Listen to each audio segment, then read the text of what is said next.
আপনারা দেখছেন দৈনিক সন্ধান নিউজ। মেদিনীপুর শহরে ভারতীয় জনতা পার্টির জনসভা অনুষ্ঠিত হয়। সেই জনসভার মূল আকর্ষণের বিষয় ছিল শুভেন্দু অধিকারী বিজেপিতে যোগদান করবেন কিনা।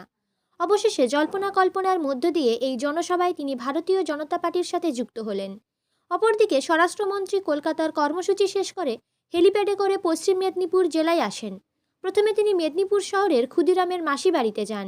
সেখানে শহীদ ক্ষুদিরামের মূর্তিতে মাল্যদান করেন। পরে সিদ্ধেশ্বরী কালী মন্দির ও কর্ণগড় কালী মন্দিরে পুজো দেবার পর এক গরিব রাজমিস্ত্রির বাড়িতে দুপুরের আহার গ্রহণ করে তিনি মেদিনীপুর জনসভায় যোগদান করেন। এই জনসভাকে ঘিরে পশ্চিম মেদিনীপুরের বিভিন্ন প্রান্ত থেকে মানুষ এসেছিল, যেন এক মানুষের জনজোয়ার নেমেছে মেদিনীপুর শহরের বুকে। শহরে লক্ষ্য করা গেছে কোথাও শুভেন্দু অধিকারী পোস্টের নিচে লেখা আছে আমরা দাদার অনুগামী, আবার কোথাও রয়েছে স্বচ্ছতার প্রতীক। ঠিক একইভাবে বামপন্থীকে পরাস্ত করে যখন তৃণমূলের সূর্যোদয় হয় তখন তাদের ব্যানারে লক্ষ্য করা গিয়েছিল আমরা সততার প্রতীক, কিন্তু এই সততার প্রতীক বর্তমানে তৃণমূল কংগ্রেসের ব্যানারের কোথাও দেখা যায় না। প্রশ্ন উঠেছে একটাই, বাংলায় যখন জেসাস না আসার আগে নানাভাবে নানা কথা বলেন, কিন্তু পরে তা মুছে যায়, ভুলে যায় তাদের দেওয়া কথা ঠিক, তেমনি আগামী দিনে শুভেন্দু অধিকারীর পোস্টারের নিচে দেখতে পাবো কি স্বচ্ছতার প্রতীক লেখাটা? প্রশ্ন উঠছে এখানে। भाग्य है